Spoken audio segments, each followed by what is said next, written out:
제가 신학교 다닐 때 그 교회 음악 시험이 있는데 교회 음악 시험을 치면서 유일하게 제 평생에 초등학교 때부터 다 통틀어서 만점을 받은 적이 있어요. A+를. 그래서 교회 친구들한테 가서 그날 자랑했습니다. 내가 교회 음악에서 A+를 받았어, 만점을 받았어. 그랬더니 그 친구들이 하는 이야기가 딱 한마디예요. 노래한 거 아니지? 딱 이러는 거예요. 그래서 맞아. 무슨 시험이었는데? 그래서 지휘 시험이었거든요. 그래서 입은 가만히 있고 손만 이렇게 왔다 갔다 하면 되는데, 제가 노래를 하지 않고 손만 왔다 갔다 하면 이걸 잘합니다. 박자를 정박으로 잘 맞춰서 하는데, 노래만 부르면 이 박자가 어려워요. 어제도 우리 오늘 결단송 3월달 돼서 바뀌었는데, 이제 저희 아내가 반주를 하니까 악보를 줬더니 한번 부르라는 거예요, 저보고. 그러면서 또 박자가 틀리니까 옆에서 계속 박자를 쳐주면서 연습을 시키는데, 오늘 또 어떻게 될지 잘 모르겠어요. 근데 그때 지휘 시험을 쳤던 찬송가가 신자 되기 원합니다 라는 곡이에요. 찬송가 463장에 있는 곡입니다. 제가 그때 이 가사가 조금 생소했어요. 신자 되기 원합니다. 우리가 보통 교회에서 교회 나오시는 분들을 뭐라고 부르냐면 보통 직분을 부릅니다. 집사님, 권사님 뭐 이렇게 부르죠. 장로님. 그리고 우리 교회 나오는 사람들을 교인이라고 부릅니다. 그리고 직분이 없는 분들을 성도라고 부릅니다. 교회에서는 신자라는 단어를 잘 사용하지 않습니다. 왜 신자라는 단어를 잘 사용하지 않는가 잘 몰랐어요. 지금도 사실은 그 이유는 잘 모릅니다. 그리고 제가 스토리텔링 대학원을 다닐 때, 제주대학교 대학원을 다닐 때 한 교수님이 저에게 그런 질문을 하시는 거예요. 목사님, 남부교회 신자들이 몇 명 정도 됩니까? 교인이 아니라 신자가 몇 명이 됩니까? 라고 물어볼 때 제가 그때도 이 단어가 조금 어색했었어요. 왜냐하면 신자라는 단어는 교회 안에서 잘 사용하지 않기 때문에 그래요. 그런데 이 신자라는 단어가 상당히 소중하고 중요한 단어거든요. 왜냐하면 이 말을 그대로 해석하면 나는 믿는 사람입니다 라는 뜻이에요. 그런데 믿는 사람입니다 라는 뜻이 굉장히 중요한데 우리가 이 단어를 많이 사용하지 않는 거예요. 그러면서 우리가 우리를 부르는 호칭을 제가 좀 찾아봤어요. 뭐 굉장히 많이 있습니다. 아까 말씀드렸던 것처럼 집사님, 권사님, 장로님과 같은 직분으로 부르기도 하고 성도, 교인으로 부르기도 합니다. 이러한 호칭들은 바로 우리의 정체성을 드러내고 있거든요. 교인이라고 하면 교회 다니는 사람이에요. 아까 말씀드렸던 것처럼 교수님이 저에게 신자들이 몇 명이나 됩니까? 라는 질문이 저에게 되게 새롭게 와닿았던 것은 그때 우리 교회에 나오는 교인 수는 셀 수 있는데 이분들 가운데 믿음이 있는 사람들의 수를 내가 어떻게 셀 수 있을까라는 고민에 빠졌기 때문에 그래요. 제가 여러분들을 그냥 딱 보고 나서 저 사람은 믿음이 있어, 저 사람은 없어 이런 걸 할 수가 없잖아요. 그러니까 믿음이 있다, 신자다 이건 어떻게 구별해야 되는가 되게 고민스러워지는 겁니다. 교인은 교회 다니는 사람, 신자는 믿음이 있는 사람. 그리고 또 하나 뭐가 있다 그랬죠? 성도라는 단어가 있죠. 성도라는 단어는 하나님으로부터 부름받은 거룩한 사람이라는 뜻이에요. 그러니까 하나님께서 부르신 사람은 성도. 여러 가지 모양과 모습으로 우리를 부르고 있고 또 요즘은 좀 세련되게 부르는 이름이 있습니다. 당신 종교가 뭐예요? 저 크리스찬입니다. 전 영어 들어가니까 좀 세련돼 보이죠? 기독교인입니다. 크리스찬입니다. 이렇게 이야기를 하기도 해요. 여러 가지 이야기를 하는데 우리의 정체성 에 대해서 우리 지난주부터 나는 예배자입니다 라고 그랬고 오늘은 신자입니다 해서 계속해서 우리 한 8주간 말씀을 나누려고 합니다. 그러면서 오늘 신자입니다. 난 믿음의 사람입니다 라는 말씀을 함께 나누려고 해요. 이 신자라는 고백은 내가 믿음이 있고 하나님을 믿는다는 믿음의 고백이 있는 사람입니다 라는 뜻이에요. 그런데 이것은 그냥 단순하게 믿음이 있는 사람입니다 해서 끝나는 게 아니고요. 오늘 야고보서 2장 14절 말씀을 보면 내 형제들아 만일 사람이 믿음이 있노라 하고 행함이 없으면 무슨 유익이 있으리요 그 믿음이 능히 자기를 구원하겠느냐라고 말씀하고 있어요. 물론 야고보서의 말씀은 특히 2장의 말씀은 행함이 있는 믿음이 가장 중요한 주제인데 오늘 24절에서 우리가 알 수 있는 것은 믿음이 있는 자는 무엇을 받는다고요? 구원을 받는다는 거예요. 그러니까 우리가 신자입니다 라고 이야기하는 것은 믿음이 있는 사람이고 그 사람은 구원에 이를 수 있노라 라는 표현이 이 안에 포함되어 있는 겁니다. 그러면서 신자를 우리가 언제 사용하는가 한번 찾아봤어요. 그랬더니 안 믿는 사람을 향해서 우리가 뭐라고 부르죠? 불신자. 저 불신자들을 구원해야 되는데. 그리고 교회 처음 나오는 사람, 새신자. 그런데 목회적으로는 새신자를 구별해요. 어떻게 구별하냐면 교회를 다른 교회를 다니다가 오신 분들은 그냥 새신자라고 부르는데 교회를 전혀 다닌 적이 없는 사람들은 우리가 초신자라고 불러요. 그러니까 우리는 이렇게 구별하는 거예요.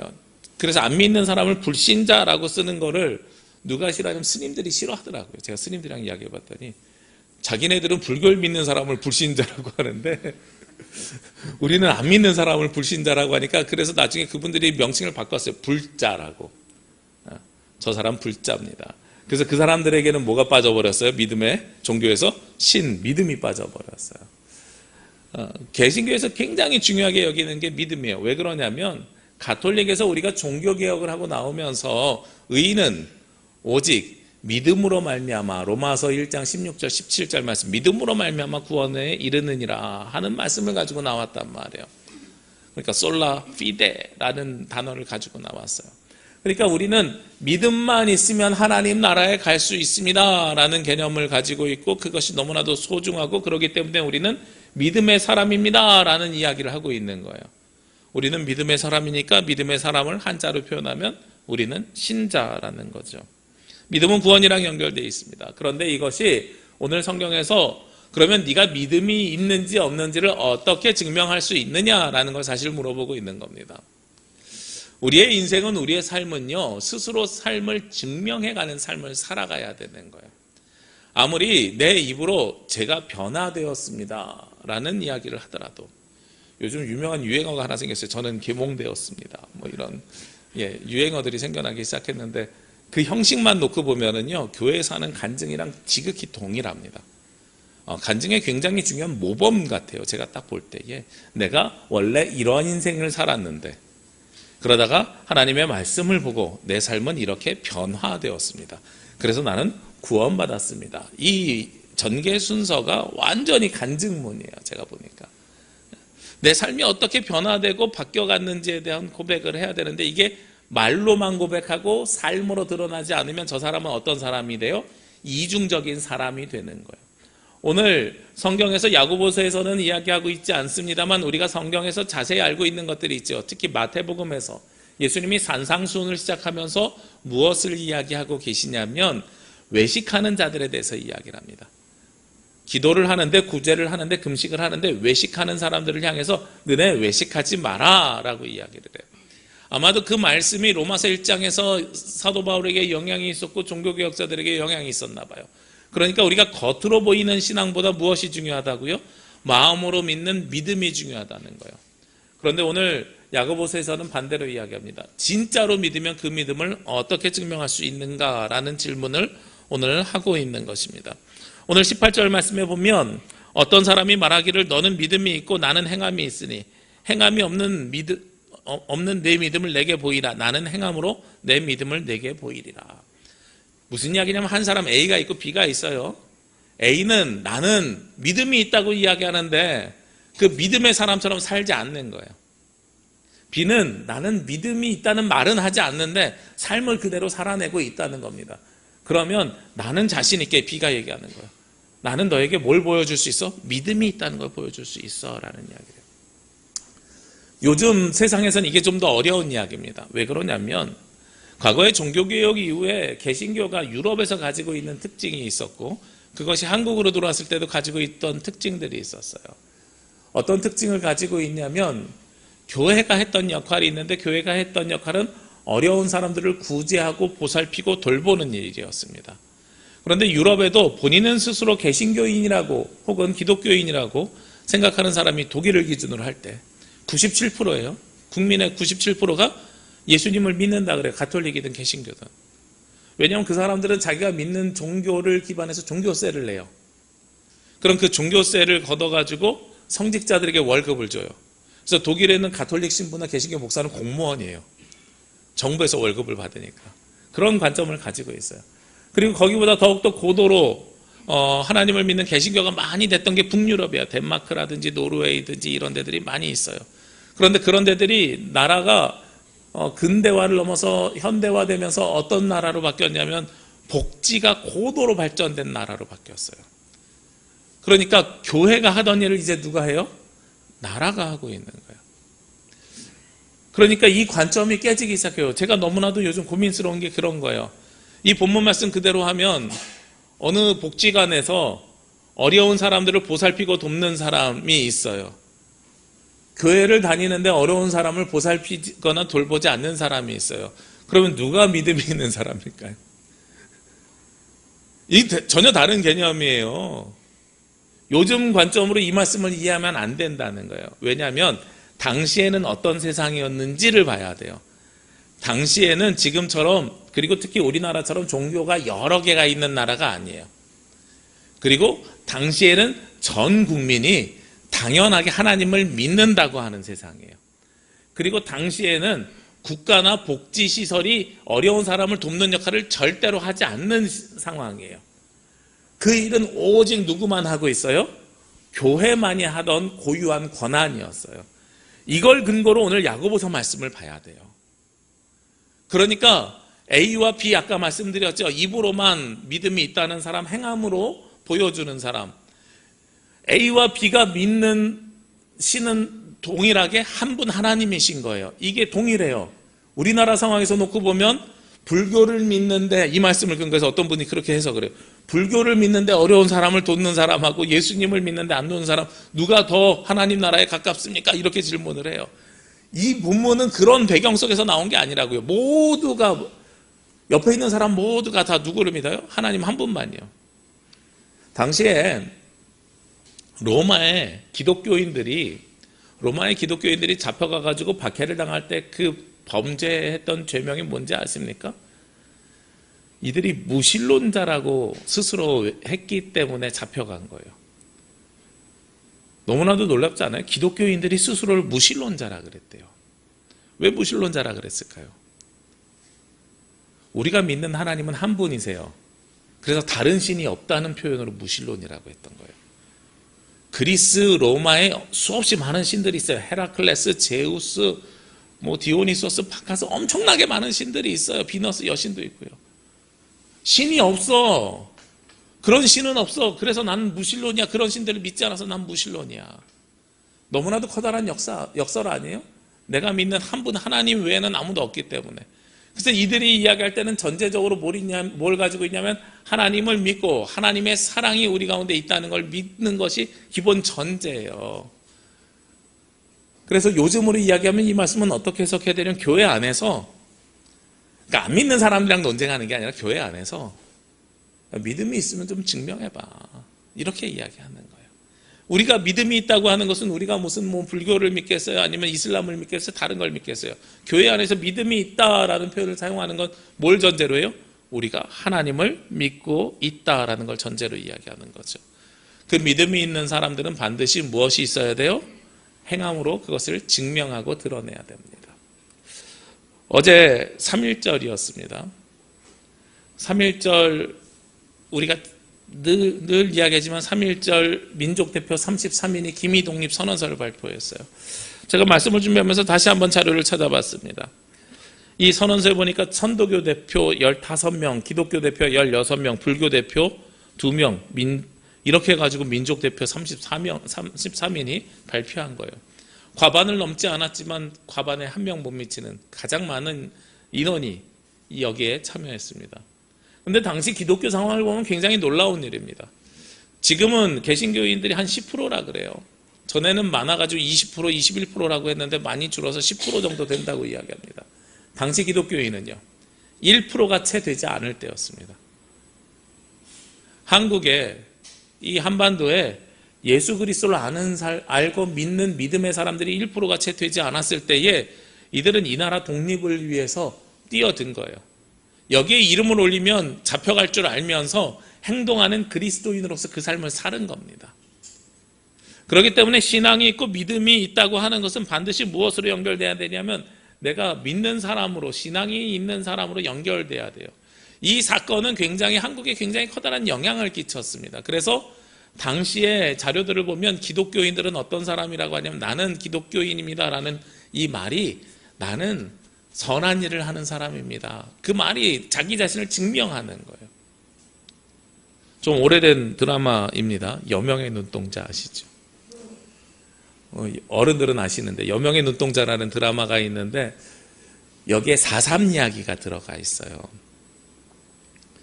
4.3에서 문상길 중이라는 사람이 그 18년대 연대장을 너무 4.3에서 제주도민을 많이 학살하니까 그 사람을 총으로 쏴 죽이거든요. 근데 4.3에서 그 문상길이란 중위로 나오는 사람이 여명의 눈동자에서 뭐라고 이야기하냐면 저는 기독교인입니다 라는 이야기를 해요. 그래서 나는 그 사람을 죽이는 일에 동참할 수가 없습니다. 이 이야기를 해요. 드라마 대사에 있어요. 나는 기독교인입니다. 그 당시에만 해도 기독교인이라고 하는 것은, 신자라고 하는 것은 무엇을 드러내냐면 나는 행동으로 내 삶을 증명해내겠습니다 라는 것을 드러내고 있다는 거예요. 우리가 하나님을 믿고 예수님을 믿는 믿음이 있는 사람은 말로만 믿는다고 이야기하는 것이 아니라 우리의 삶으로 그것이 드러나야 됩니다. 제가 그래서 여러분들에게 이 믿음의 모양을 늘 4가지로 이야기하는데, 믿음의 모양이 뭐가 있다 그랬죠? 미신이 있고 맹신이 있고 광신이 있고 확신이 있다 그랬어요. 미신은 뭘 이야기해요? 믿으면 안 되는 걸 믿는 게 미신이에요. 미신은 돌덩이를 믿고 달을 믿고 하나님 말고 다른 걸 믿는 것이 미신입니다. 당연히 여기 계신 분들은 미신을 행하지 않을 걸로 생각합니다. 그런데 우리가 조심해야 될 게 있어요. 뭐냐면 맹신입니다. 맹신은 아무것도 묻지도 따지지도 않고 믿는 믿음입니다. 제가 요즘 한국의 극우 개신교가 많이 욕을 먹고 있잖아요. 그러다 보니까 왜 이런 현상들이 벌어졌는지를 좀 찾아보고 연구하는데 뭐 딱히 답은 없어요. 그런데 몇몇 학자들 중에서 특히 심리학을 공부하는 사람들이 하는 이야기가 한국의 예배 문화 속에서 그런 것들을 찾을 수 있다는 거예요. 지금도 보세요. 제가 한 사람이 이야기하고 여러분 모두 저를 쳐다보잖아요. 저는 말을 하고 있는데 여러분들끼리 대화합니까 지금? 대화하면 사람들이 막 째려보고 쳐다봐요. 저 사람 왜 떠들어? 나가야 돼. 그리고 제가 이야기하면서 우리 교회는 별로 그런 게 없어서 맹신하는 분들이 없을 것 같은데, 믿으시면 아멘 하십시오. 그럼 다 어떻게 해요? 믿으시면 아멘, 할렐루야 하면 아멘. 반사적으로 튀어나오잖아요. 제가 신학교 다니면서 일반 대학을 다니다가 신학대학을 막 와가지고요, 처음에 신학을 한 학기도 공부하지 않고 자기가 설교한다고 하셨던 분이 계시는데, 내용하고 모두 상관없어요. 이야기하다가 설교하다가 조금만 분위기가 처지는 것 같으면 믿으십니까? 믿으십니까? 믿으시면 아멘 하시고요. 계속해서 이 얘기를 할렐루야 하다가 맥락 없이 할렐루야 하고 믿습니까? 이런 이야기를 하세요. 제가 보면서 너무나도 안타까웠어요. 저렇게 하면 어떻게 목회를 해? 근데 지금도 목회를 해요. 저렇게 하면 성도들을 뭘로 바꾸는 거예요? 맹신하게 하는 거예요. 파블로프의 개라고 있죠. 종이 울리면 음식을 줬어요. 근데 나중에 시간이 지나니까 종을 땅 치고 나서 음식을 안 줘도 입에 뭐가 고인다고요? 침이 고인다고요. 사람을 맹신하게 만드는 방법이 그런 거예요. 우리는요, 하나님께서 인격적으로 하나님을 믿으라 그랬어요. 하나님을 인격적으로 믿어야 하기 때문에 우리는 신자고 그 믿음을 우리의 고백으로 해야 되거든요. 맹신하는 것이 그리스도인들이 아닙니다. 우리의 믿음은 어떤 믿음이어야 되냐면 확신의 믿음이어야 됩니다. 그리고 또 하나 하지 말아야 되는 게 있죠. 광신이에요. 맹신은 순종적이에요. 하라는 대로만 하는 거예요. 하지 말라는 거 하지 않고. 광신은 그걸 넘어서요. 넘어서 가지고 뭐까지 하는 사람들이요? 하지 말아야 할 일들까지 하는 사람들이 광신이에요. 그래서 뭐라고 이야기하냐면 광신도라고 이야기하잖아요. 광신은 세상의 원리나 세상의 이치를 벗어나는 믿음을 가지고 있는 거예요. 제가 여러분에게 늘 말씀드리지만 우리 교인들, 신도들, 그리스도인들은 어디에서 잘 사는 사람들이어야 된다고요? 세상에서 잘 사는 사람들이어야 된다고요. 하나님을 믿는 믿음의 크기만큼 여러분들은 세상 속에서도 잘 사셔야 됩니다. 세상 사람들이 여러분들을 바라보면서 그래, 교회를 다니는 사람들은 저렇게 훌륭하구나, 교회를 다니는 사람들은 저렇게 다르구나 라는 걸 생각을 할 수 있어야 돼요. 근데 세상 사람들이 광신도를 보면 뭐라고 느껴요? 종교를 왜 믿는지 모르겠어. 오히려 역효과를 가져오는 게 광신입니다. 그렇기 때문에 우리는 어떤 믿음이 있어야 된다고요? 확신이 있어야 된다고요. 확신은 내가 진리를 알고 믿는 믿음, 그것이 바로 확신이 있는 믿음이에요. 확신이 있는 사람은 삶으로 그것을 증명해내야 됩니다. 제가 최근에 읽은 책이 하나 있습니다. 확신은 어떻게 삶을 움직이는가라는 책이에요. 율리 슈나벨이라고 하는 독일의 과학 칼럼니스트가 쓴 책인데요. 이분이 쓴 책을 여러분에게 한번 소개시켜드린 적이 있습니다. 아무것도 하지 않는 것의 힘이라는 책을 제가 몇 해 전에, 너무 오래전에 소개시켜드려서 여러분은 기억나지 않겠지만, 제가 여름쯤에 휴가를 갈 때 휴가를 가서 아무것도 하지 마시라고. 그런데 제가 이 책이 가지고 있는 그 아무것도 하지 않는 것의 힘이라는 책이 가지고 있는 모순을 발견했어요. 이 책의 맨 끝은 뭐냐면, 내가 세상을 다 끊고 전자기기 다 끊고 아무것도 없는 곳에서 자연 속에서 온전히 나 자신을 바라보는 시간을 가지라고 하면서 결국은 그 끝에는 뭘 이야기하면 독서를 이야기해요. 그래서 아무것도 하지 않는 것의 힘, 그러면 내가 회복되고 회복 탄력성을 갖는데 결국은 책 읽으라는 얘기하는구나. 제가 그런 얘기를 해본 적이 있는데요. 어쨌든 이 율리 슈나벨이라는 사람이 확신은 어떻게 삶을 움직이는가라는 책을 최근에 냈고 우리나라에서 번역돼서 나왔어요. 이 책을 보니까 제가 믿음의 종류 중에 미신이나 맹신이나 광신 말고 확신을 가지라고 했잖아요. 이 사람은 우리에게 뭐가 되어야 된다고 이야기하냐면 확신주의자가 되어야 된다는 이야기를 하는 거예요. 우리의 인생이, 우리의 삶이 항상 좋은 일만 있는 것이 아니라 어렵고 힘든 일이 있을 수 있어요. 그런데 확신주의자들은 그 모든 일들을 헤쳐나갈 수 있습니다 라는 이야기를 해요. 그러면서 대표적으로 예를 드는 것이 천재 물리학자이면서 천문학자였던 스티븐 호킹에 대한 이야기를 합니다. 여러분, 스티븐 호킹 휠체어에 앉아가지고 몸이 다 비틀어져 있는 그 모습을 본 적이 있으실 거예요. 이 사람 인생이 그렇게 길지 않다고 많은 의사들이 이야기했는데 76세까지 살았고 전 세계에 되게 많은 지대한 영향을 끼쳤습니다. 이 사람의 이야기를 가지고 그 이야기를 시작하는데요. 그러면서 무슨 이야기를 하냐면, 확신이 있는 확신주의자들은 크게 두 가지 특징이 있다는 거예요. 첫 번째는 그가 자신 스스로의 자유를 찾는다는 거예요. 너무 놀랍지요?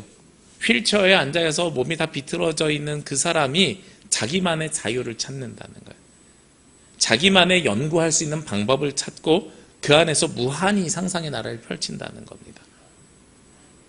그러니까 자유라는 것이 모든 것이 주어져 있는 것이 자유가 아니라 나에게 있는 것들 중에서 중요한, 내가 할 수 있는 유일한 것들을 자유라고 해요. 이 자유라는 개념은 데니즈 유셀이라고 하는 독일의 특파원인데 터키에 약 370일 동안 감금된 적이 있거든요. 이 사람의 이야기를 통해서 더 잘할 수가 있어요. 이 사람이 감옥에 갇혀 있으면서 그 안에서 자기가 노역을 하고 감옥 생활을 하고 정해진 시간대로 운동을 하는데, 우리나라하고 달리 터키에는 뭘 주지 않냐면 볼펜이나 종이 같은 걸 주지 않았대요.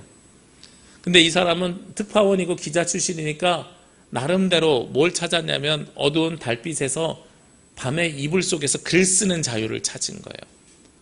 근데 글을 어떻게 썼냐면, 볼펜도 없을 때 어떻게 썼겠어요?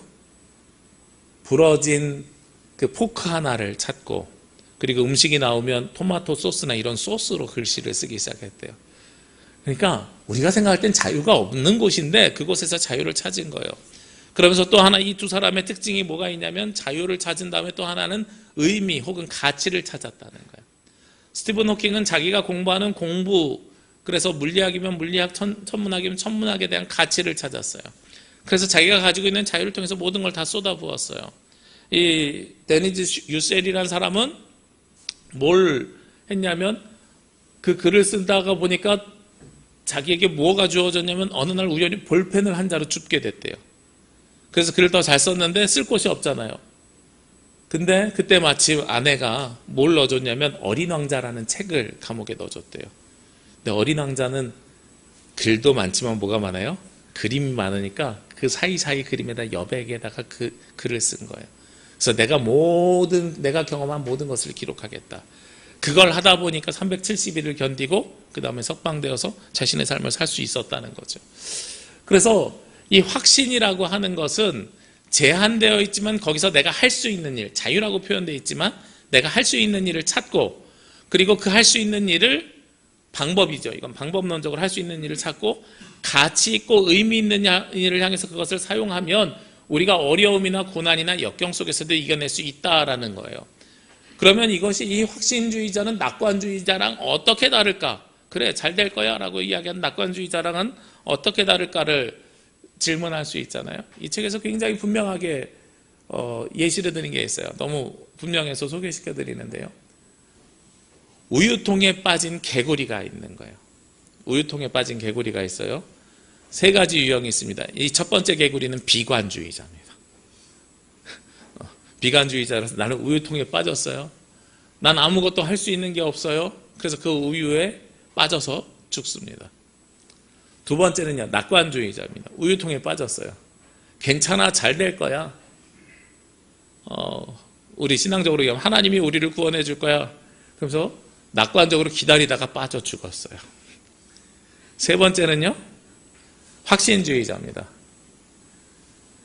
우유 속에 개구리가 빠졌어요. 내가 지금 할 수 있는 일을 할 거야. 나는 그러면 잘 될 거야. 내가 할 수 있는 게 뭐예요? 개구리가 우유 속에서 헤엄치는 일이에요. 우유 속에서 헤엄을 치다 보니까 우유가 딱딱하게 굳어서 버터가 됐어요. 그걸 뒤져서 나는 점프해서 탈출할 수 있었대요. 확신주의자하고 낙관주의자의 차이가 거기에 있어요. 전 이걸 오늘 성경 말씀을 묵상하면서 신앙적으로 우리가 받아들일 수 있어야 된다고 생각합니다. 우리가 하나님을 믿는 믿음을 가지고 인생을 살아가는데 우리 가운데 어려움이나 고난과 역경이 있어요. 힘든 일이 있을 수 있습니다. 육신이 아플 수 있어요. 고통 가운데 있을 수 있어요. 우리 박진배 집사님 기도 많이 해주셔야 될 것 같아요. 지난주에 결과 나와가지고 제가 통화했는데 작년에는 계속 좋은 소식만 들렸거든요. 항암 횟수를 줄여서 이제 더 이상 안 해도 돼요 이랬는데 간단하게 혹을 제거하는 수술을 하셨고 항암뿐만 아니라 방사선 치료까지 하셔야 되는데 상황이 전이되고 안 좋아지셨대요. 이러면 낙심할 수 있는 여건이 우리 가운데 생기는 거예요. 여기서 비관주의자는 하나님을 멀리 떠나보내요. 내가 더 이상 할 수 있는 게 없어. 믿음을 놓아버리는 거예요. 낙관주의자는 하나님이 하실 거야 하면서 난 아무것도 안 해요. 근데 우리의 신앙은 어떤 신앙이어야 된다고요? 확신 있는 신앙이라고요. 확신 있는 신앙은 어떤 신앙인의 모습이에요? 우유에 빠진 개구리처럼 내가 할 수 있는 일을 최선을 다해서 해요. 그러면 어느 때에 하나님의 때에 하나님께서 우리를 구원해 주시는 그날이 우리에게 다가오는 거예요. 이것이 바로 확신이 있는 사람의 신앙생활의 모습입니다. 신자는요, 행동을 해야 됩니다. 믿음이 있다는 말만 하고 그 믿음으로 말미암아 하나님께서 나를 구원해 주실 거야 라는 이야기를 하는 사람은 율리 슈나벨의 관점에 비추어서 우리가 해석을 해보면 낙관주의자인 거예요. 그런데 우린 낙관주의자가 아니라 확신주의자여야 됩니다. 난 하나님을 믿는 믿음이 있어요. 그리고 그 믿음을 가지고 이 땅에서 살아요. 이 땅에서 내 인생이 잘 될 걸 난 분명히 믿어요. 그렇지만 나는 이 땅에서 내가 해야 될 일을 최선을 다해서 해 나갈 거예요. 내가 신앙생활도 열심히 하고 세상에서 나에게 맡겨진 역할들도 열심히 해 나갈 때에 하나님의 놀라우신 선한 능력이 우리 가운데 임재하셔서 우리를 구원해 주실 것을 믿는다는 거예요. 아무것도 하지 않는 자에게 구원을 주시는 게 아니라 하나님을 믿는 믿음의 자녀들에게 그 구원을 주신다는 겁니다. 그 믿음은요, 누구를 믿느냐도 되게 중요합니다. 하나님께서 함께 하실 것이라는 것을 믿는 그 믿음이 우리에게 중요해요. 그래서 여러분들은 무엇을 믿어야 되는지를 저는 물어보고 싶습니다. 바로 하나님께서 함께 하신다는 걸 믿어야 되거든요. 아까 말씀드렸죠. 제가 신자들을 쭉 소개시켜드리면서 초신자, 새신자, 불신자 이런 소개해드렸죠. 예전에 사역했던 교회의 한 권사님이 저에게 이런 이야기를 해요. 왜 목사님들은 새신자만 좋아하십니까? 나는 헌신자라서 안 좋아하십니까? 그럼요. 권사님 제가 뭐라 그랬겠어요?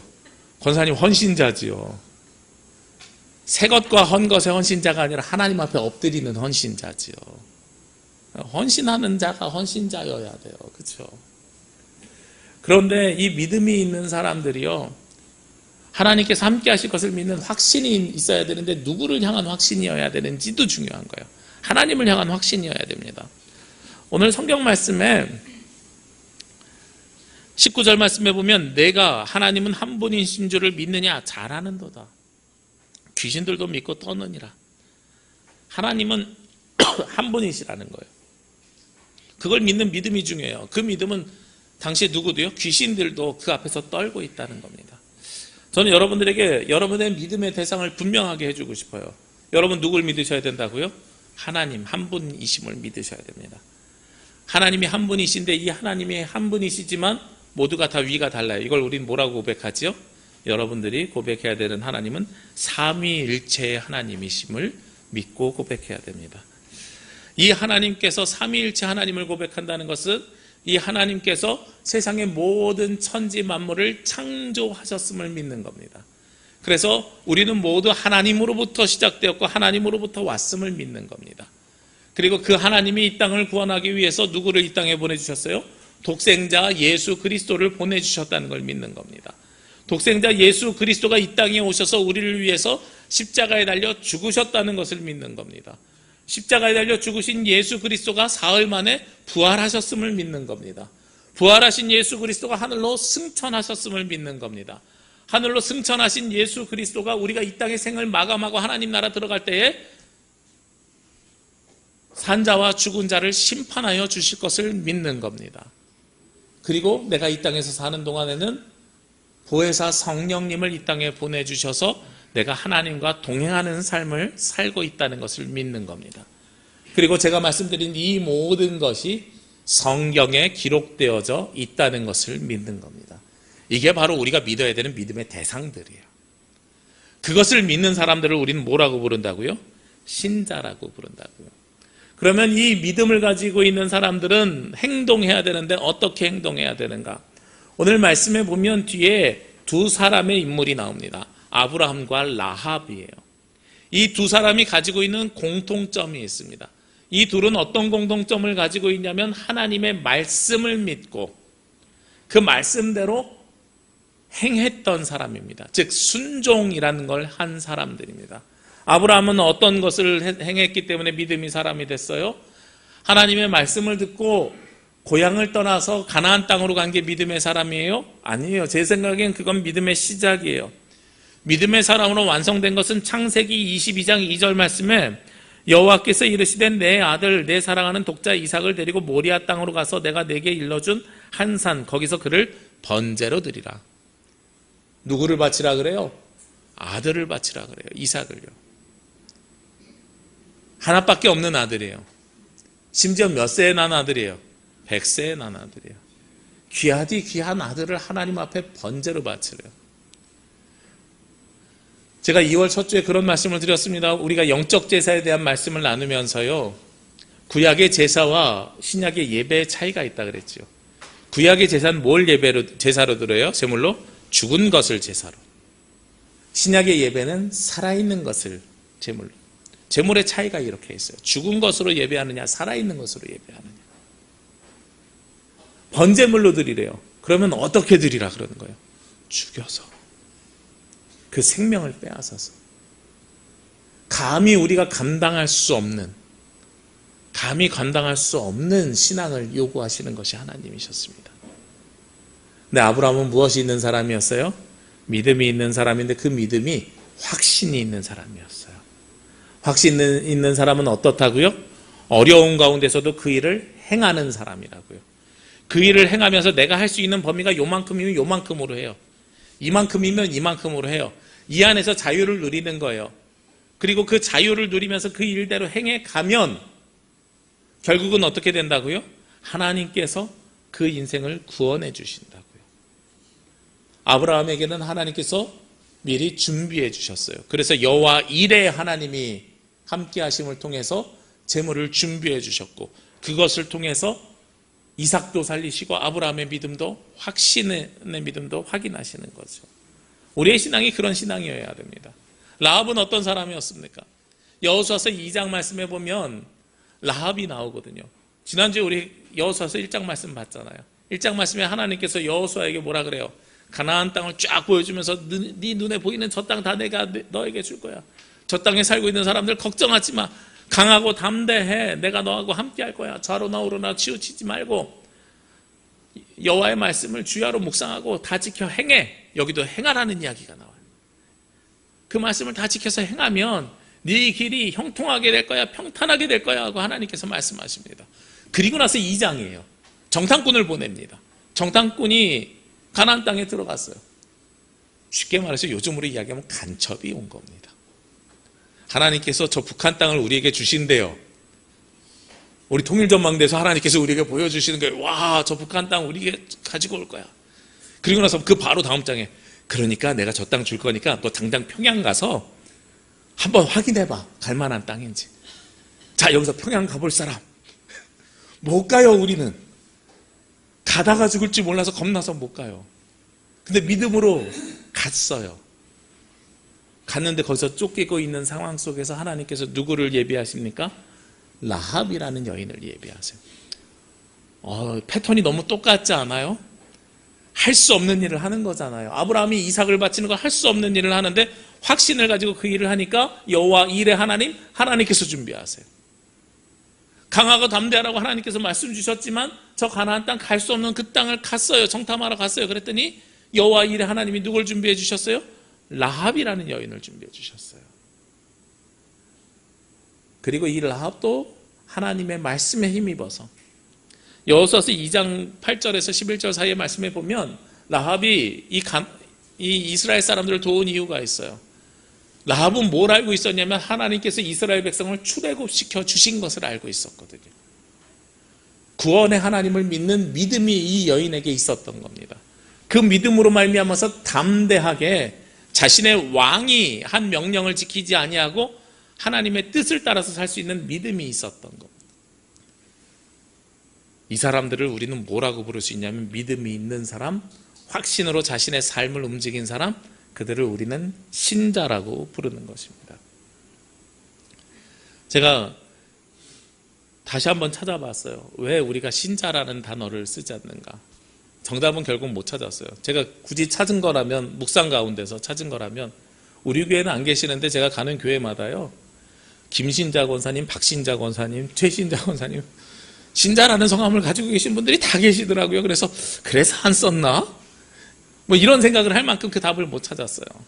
그런데 제가 말씀을 길게 준비하면서 나는 누구인가라는 주제를 가지고 말씀을 준비하는데 그 다음 주제들이 나는 종입니다. 나는 제자입니다.